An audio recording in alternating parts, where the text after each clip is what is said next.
Tony, big news out of Libya, Colonel Muammar Qaddafi. What happened and how significant is his death? It is very important because whatever his sons were, they're not symbols of power.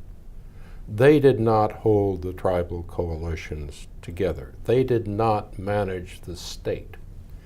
And what makes this different from any other similar case in the Arab world is the sheer eccentricity of the Qaddafi regime.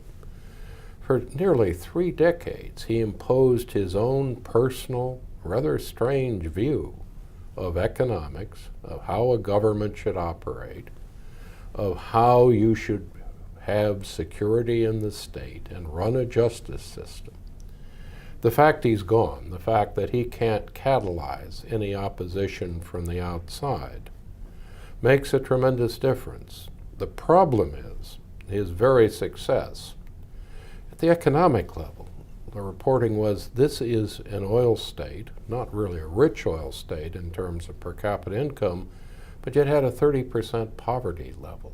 Roughly a third of the young men were unemployed.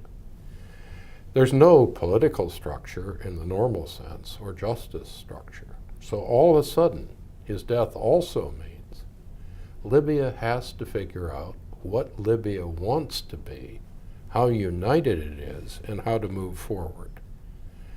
And that is going to be more of a challenge than for any other similar state because there is no regular economy or political system to build upon.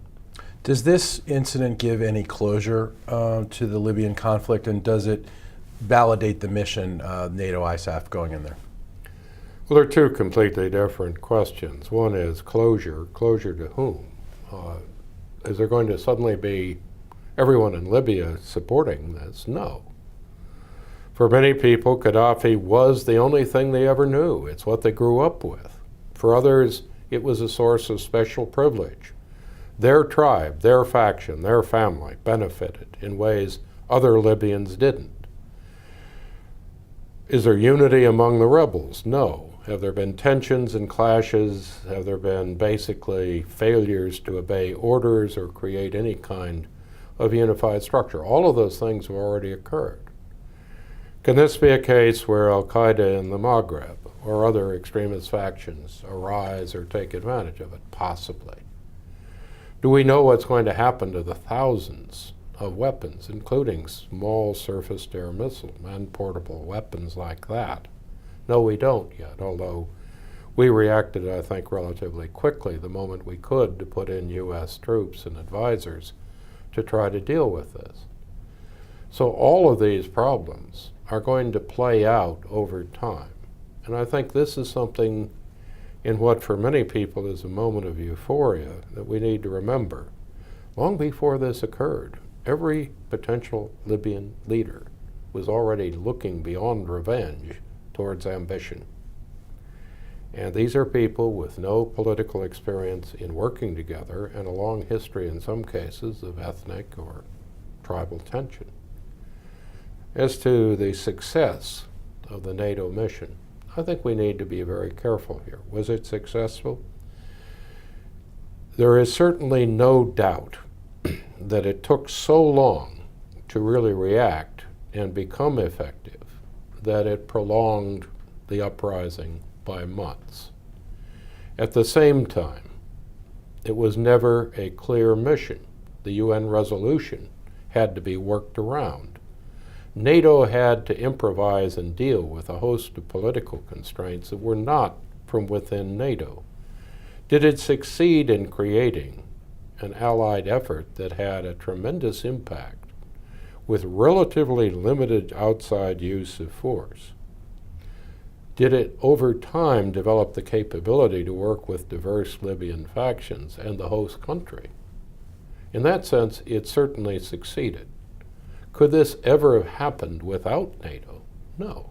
Tony, there will be inevitable comparisons between Qaddafi and Saddam Hussein, as you already alluded to. What lessons can we learn from Iraq that should inform us in going forward in potential aid to helping reconstruct Libya?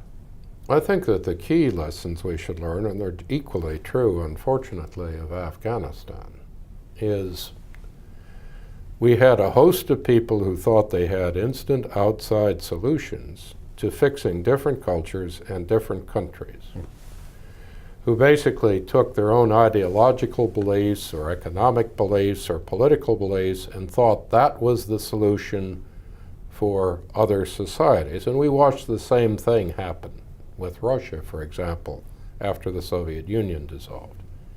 And it not only didn't work, in many cases it made things far worse than simply allowing the people involved to reach their own solutions by their own standards.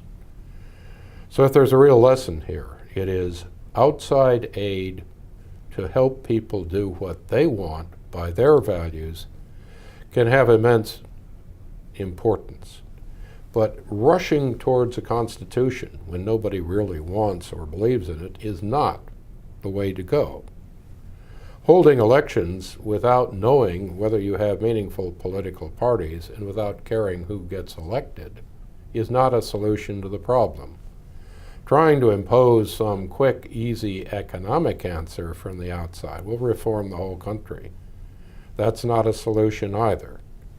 And one thing that's been pretty well constant since the end of World War II is rushing in to try to have Western-style formal justice systems and police forces hasn't worked in Iraq, it hasn't worked in Afghanistan, it hasn't really worked anywhere else, even during the period of decolonization. So is there a real case for aid? Yes. What is the key lesson from our previous efforts? It's we do need to help them in nation building, but we can't build the nation for them. And we need to respond to their needs and values and not impose our own. Tony, thank you very much for your time. My pleasure.